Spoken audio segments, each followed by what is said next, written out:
যিনি আমাদের উপদেষ্টা আছে উনি কিয়ামত পর্যন্ত চেষ্টা করে আইন শৃঙ্খলা ফিরাইতে পারবে না। দেশে আইন শৃঙ্খলার এমন অবনতি হবে যে ঘরে ঘরে অপরাধ সংগঠিত হবে। ওই মেট্রো রেল বানাইছে শেখ হাসিনার লেগে অনেক রিক্সাওয়ালা খুশি, কিন্তু কোনোদিন টিকিট করে কোনো মেট্রো রেল দিয়ে ওঠে না। কাউকে দেখিনি যে কেউ আমাদের নিয়ে কোনো কথা বলছে, কথা বুঝছে। তার জন্য আমরা কাউকে উল্লেখ করে কোনো কিছু বলতে চাই না। আমরা শুধু একটা কথা বলতে চাই যে এই দেশটা যে আসলে কিভাবে চলছে এটা একটা নিশ্চিত করার দরকার। এটার ভবিষ্যৎ অনিশ্চিত, আমরা দুর্ভিক্ষে পড়ে যাব, কারণ দেশে তো আইন শৃঙ্খলা ভেঙে পড়ছে এটা জানে।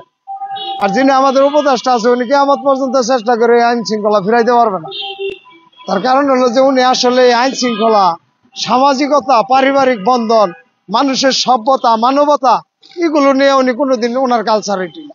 ওনার কালচারিটি ছিল যে একটা দরিদ্র পরিবারকে কিস্তি দিয়া তার স্বামীকে দিয়ে রিক্সা চালাবো, তার স্ত্রীকে দিয়ে জের কাজ করাবো, তার ছেলে মেয়েকে বব করে কিশোর গ্যাং বানাবো।